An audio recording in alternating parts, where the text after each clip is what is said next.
अफगानिस्तान के ताजा बहरान पर मोदी हुकूमत की खामोशी पर ओवैसी ने सवाल उठाए हैं। हालांकि इस दौरान उन्होंने यूपीए हुकूमत पर के फैसलों पर भी सवाल उठाए। उन्होंने कहा है कि अफगानिस्तान में मुल्क के करोड़ों रुपए खर्च हुए हैं, लेकिन उसका कोई फायदा नहीं हुआ, बल्कि दुश्मन हमेशा अफगानिस्तान को भारत के खिलाफ इस्तेमाल करते रहे हैं।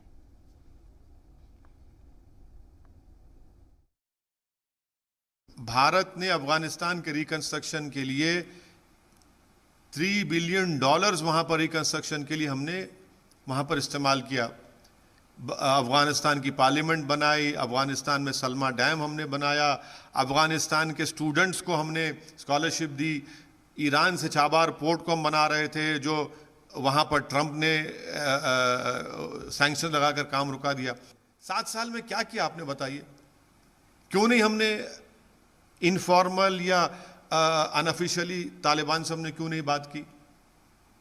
आपने क्या किया बताइए? आज पूरे सिक्योरिटी एक्सपर्ट्स ये कह रहे हैं कि अल-कायदा और आइसिस सीरिया से, इराक से अपने रिक्रूटमेंट के बेसिस को शिफ्ट कर रहे हैं अफगानिस्तान को अनगवर्नड स्पेसेस में।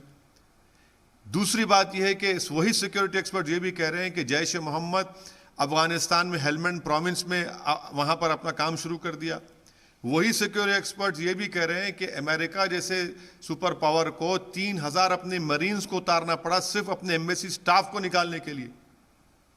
तो ये तो हम क्या कर रहे हैं? तो हमारा सवाल मोदी सरकार से है